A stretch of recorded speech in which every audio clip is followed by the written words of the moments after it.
তুমি যেন কি নিয়ে রিসার্চ করছো? মানুষের মন।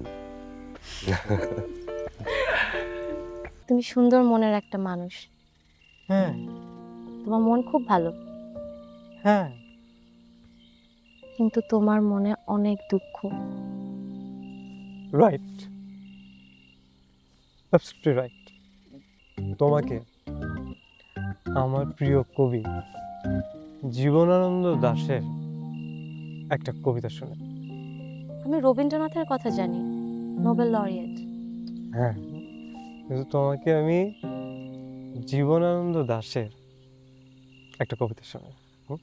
হাজার বছর ধরে আমি পথ হাঁটিতেছি পৃথিবীর পথে, সিংহল সমুদ্র থেকে নিশীথের অন্ধকারে, মালয় সাগরে অনেক ঘুরেছি আমি, বিম্বিসার অশোকের ধূসর জগতে, সেখানে ছিলাম আমি।